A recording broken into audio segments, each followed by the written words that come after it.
ٹھہرنے کی جگہ ملے گی حضور کو اگر چھوڑو گے. اگر کوئی یہ سمجھتا ہے نا ہمارے پاس جگہ ہے ہمارے پاس کس کے, ہاں پی ایم کے چرنوں میں ہے, سی ایم کے چرنوں میں ہے ہمارے پاس جگہ, تو جتنے دن راج کرنا ہو 4 دن کی چاندنی ہے.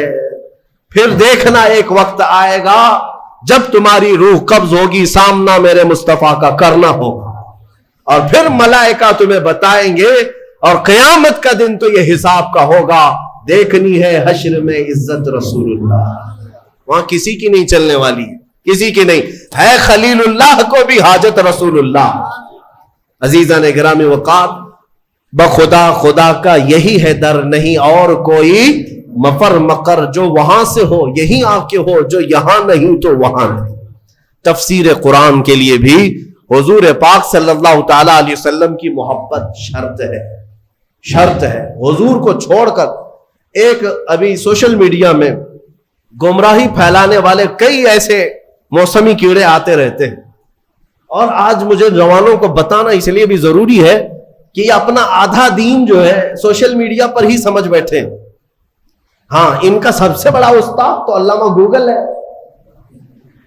مولانا گوگل سے پوچھیں گے, نام بھی اسی سے پوچھیں گے, مسئلے بھی اسی سے پوچھیں گے, اور گوگل صاحب سب بتا دیتے ہیں. تو جس کا استاد گوگل ہے وہ سنے, وہ سنے. ہر چیز اس میں جو آ جاتی ہے وہ صحیح نہیں ہوتی. ہاں, شہد دکھائے زہر پلائے, قاتل ڈائن شوہر کش, اس مردار پہ کیا للچانا دنیا دیکھی بھالی. اعلیٰ حضرت نے اس کی بہت پہلے تشریح کر دی تھی. یہ وہ دنیا ہے جو تمہیں شہد دکھاتی ہے اور زہر پلاتی ہے. کچھ لوگ ایسے آئے ہوئے ہیں اس میں. ایک شخص آیا, وہ کہتا ہے کہ صرف قرآن, اس میں کسی حدیث کی ضرورت نہیں, حدیث لینا ہی نہیں ہے. نہ بخاری, نہ مسلم, نہ ترمذی, نہ ابو داؤد, نہ نسائی, نہ ابن ماجہ, نہ مشکات, کوئی حدیث نہیں چاہیے, قرآن ہی چاہیے. صرف قرآن. قرآن سے ہمیں یہ خبر ملی, کچھ نوجوان اس میں بہکتے چلے گئے. ہاں, قرآن ہی تو سب کچھ ہے اس کے اندر. جب اللہ نے فرمایا سارا بیان ہم نے قرآن میں اتار دیا ہے, کوئی خشکی تری چھوڑا ہی نہیں, سب کچھ قرآن میں ہے, تو پھر حدیث کی کیا ضرورت. وہ شک ڈالتے ہیں. ارے ظالم, تو یہ تو بتا یہ قرآن اترا کس پہ, یہ قرآن کہاں سے آیا, کون بتایا یہ آیت ایسی ہے. حضور کو چھوڑے گا تو ایک آیت بھی تجھے نہیں ملے گی. قرآن کس نے سنایا؟ ارے حضور پر وہی اترتی تھی, حضور سنائے صحابہ کو تو قرآن لکھا گیا. اگر حضور بیان نہ کرتے تو کیا قرآن آتا؟ آج نبی پاک کو چھوڑ کر کچھ لوگ یہ کہتے ہیں کہ کسی حدیث کی ضرورت نہیں, صرف قرآن, صرف قرآن. اے میرے عزیزوں, اس طرح کی گمراہیوں سے اپنے آپ کو بچا لو. میں حدیث میں یہ بھی بتا دوں, حضور پاک صلی اللہ علیہ وسلم نے یہ بھی بشارت 1400 سال پہلے دی. فرمایا ایک زمانہ تم پر آئے گا, ایک شخص آئے گا جو تکیے پر ٹیک لگا کر بیٹھا رہے گا, اور پھر لوگوں سے کہے گا کہ صرف قرآن ہی کافی ہے, کسی حدیث کی ضرورت نہیں. حضور نے 1400 سال پہلے بتایا, 1400 سال پہلے حضور نے آگاہ فرمایا کہ ایسی گمراہ لوگوں سے. اور حضور نے یہ بھی فرمایا وہ لوگ ہیں جن کے لیے قرآن حلق سے نہیں اترتا, انہیں قرآن کی سمجھ نہیں ہے, لیکن وہ قرآن کے ذریعے پوری دنیا کو گمراہ کرنے کی کوشش کرتے. اے میرے عزیزوں, قرآن کو صرف گوگل سے نہیں, صرف فیس بک سے نہیں, بلکہ علماء صالحین باعمل عاشقان مصطفیٰ سے پڑھا کرو, تو پھر تمہیں ہر آیت کا مفہوم بھی سمجھ میں آ جائے, ورنہ ادھر کا ادھر مارتے رہ جاؤ گے. میں آپ کو بتاؤں ایک مثال. اللہ نے اپنے رسول سے فرمایا وَوَجَدَكَ ضَالًّا فَهَدَىٰ, سورہ والضحیٰ میں اللہ نے فرمایا وَوَجَدَكَ ضَالًّا فَهَدَىٰ. ضال کا مطلب عربی میں گمراہ, بھٹکا ہوا ہے. ایک معنی یہ ہے, ایک خصوصیت ہے عربی کی, ایک ورڈ کے کئی معنی آتے ہیں, کئی معنی آتے ہیں. عربی کی خصوصیت ہے. کچھ الفاظ تو ایسے ہیں جن میں ایک ورڈ ہے 70 معنی ہیں, الگ الگ معنی نکلتے ہیں. یا عقل والا دیکھ کر کے ترجمہ کرے گا یہاں کیا مراد ہے.